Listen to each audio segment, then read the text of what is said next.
Burung emu adalah spesies burung yang tidak bisa terbang. Burung emu merupakan burung pengelana. Burung emu jarang menetap di suatu wilayah tertentu. Hewan ini berkelana untuk mencari makan. Burung emu tersebar di benua Australia. Ukuran burung emu. Tinggi burung emu bisa mencapai 2 meter. Berat hewan ini bisa mencapai 45 kg. Tulang emu. Hewan ini punya sayap tetapi kecil.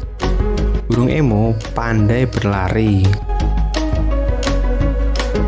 Kaki hewan ini didesain khusus untuk berjalan di tanah dan untuk berlari.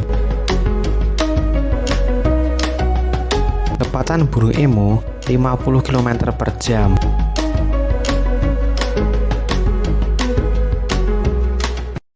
Bulu burung emu.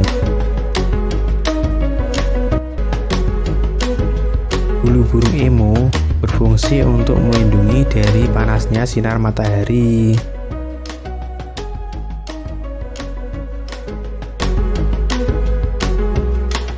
Burung emu bisa berenang.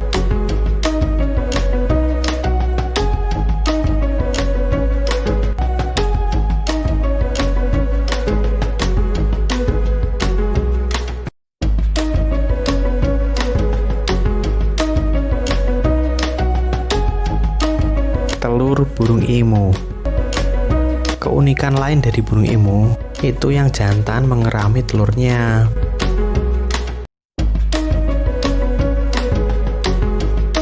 Tidak hanya mengerami, si emu juga mengasuh anaknya. Pohon baobab terkenal di Afrika. Buah pohon ini besar dan bulat.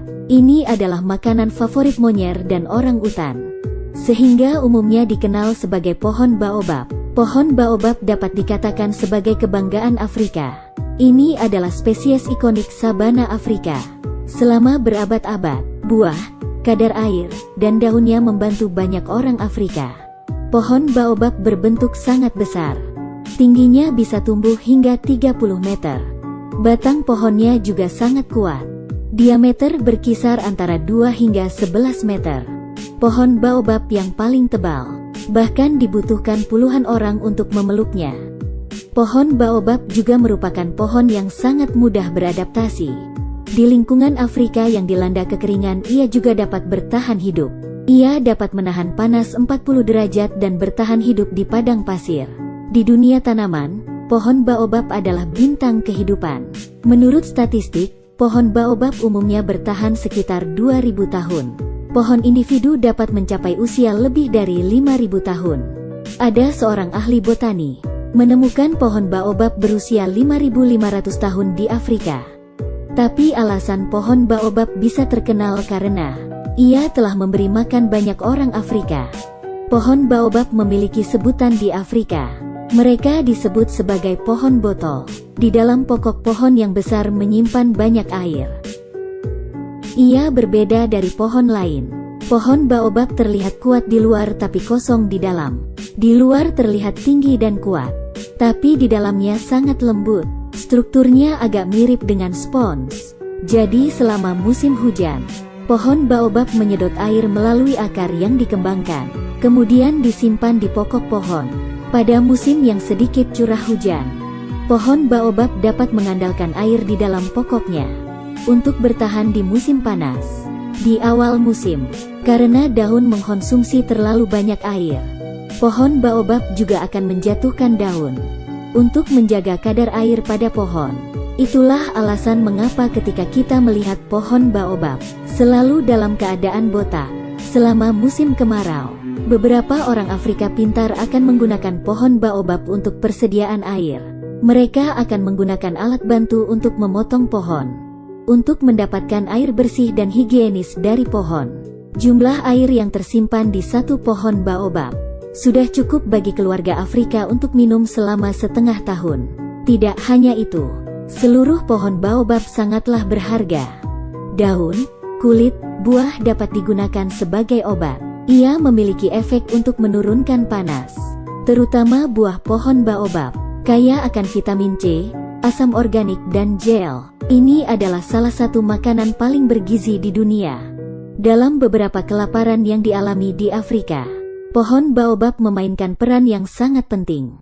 Selain itu, pohon baobab menyediakan tempat tinggal bagi orang Afrika. Pokok pohon baobab sangat kuat dan kayu yang lembut sehingga mudah diproses. Jadi penduduk setempat melubangi pokok-pokok besar untuk dijadikan sebagai rumah. Beberapa orang juga menggunakan pokok pohon sebagai ruang penyimpanan. Digunakan untuk menyimpan makanan dan air. Melihat semua ini, banyak teman mungkin berpikir, pohon yang memiliki begitu banyak kelebihan, mengapa tidak diperkenalkan ke negara kita? Sebenarnya negara kita telah lama diperkenalkan. Seperti pepatah, satu air dan tanah menghidupi satu sisi orang, sehingga tanaman juga tidak terkecuali. Setelah pohon baobab masuk ke negara kita, karena tidak cocok dengan air dan tanah, di utara negara kita, pohon baobab mati karena suhu musim dingin yang rendah. Dan di selatan negara kita, karena terlalu banyak curah hujan, menyebabkan pohon baobab tumbuh sangat kecil.